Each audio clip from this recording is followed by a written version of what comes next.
Aujourd'hui, je vais vous parler de la déclaration d'accident du travail. Lorsqu'un salarié déclare auprès de son employeur un accident du travail, l'employeur a en principe 48 heures pour procéder à la déclaration auprès de la Caisse de sécurité sociale. Attention, c'est une obligation. L'employeur n'a pas le choix, il doit procéder à cette déclaration. Par contre, s'il a des inquiétudes ou s'il estime que l'accident n'est pas vraiment un accident du travail, par exemple, il n'y a pas eu d'accident ou l'accident n'a pas eu lieu à l'occasion du travail, l'employeur peut émettre des réserves dans un premier temps. Il peut émettre ces réserves soit dans la déclaration en elle-même, soit les formuler par courrier séparé dans un délai de 10 jours à compter de cette déclaration. La Caisse va alors procéder à une enquête. Elle a un premier délai de 30 jours pour se prononcer, mais elle peut prolonger ce délai pour 2 mois avant de décider s'il s'agit bien ou non d'un accident du travail. L'employeur, au bout d'un délai de 70 jours, va avoir accès au dossier et pourra faire des observations ou produire des nouvelles pièces.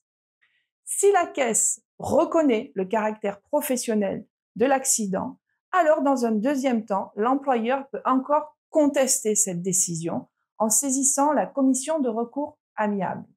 Cette saisine doit être faite dans les 2 mois de la reconnaissance du caractère professionnel de l'accident.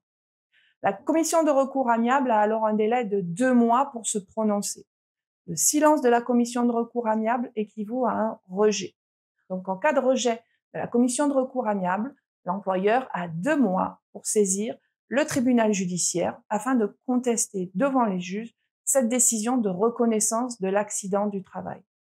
Pourquoi contester donc une reconnaissance d'accident du travail, me direz-vous? Eh bien, pour plusieurs raisons.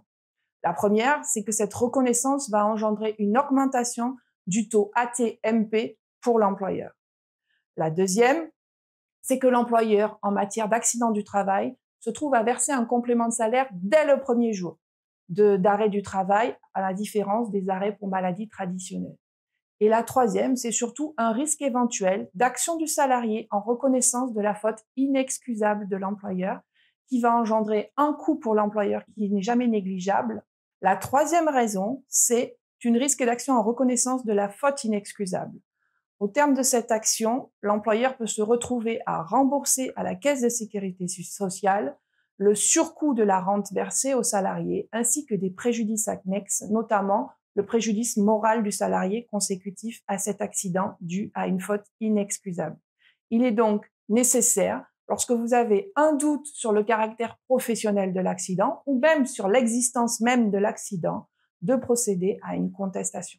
Comme vous le constatez, toutes ces procédures sont extrêmement techniques et l'employeur ne peut pas connaître tous les textes applicables. Je ne peux que vous conseiller, face à une difficulté, de ne pas hésiter à recourir au conseil d'un avocat spécialisé en matière de recouvrement de cotisations de sécurité sociale, de droit du travail, spécialiste dans ces domaines.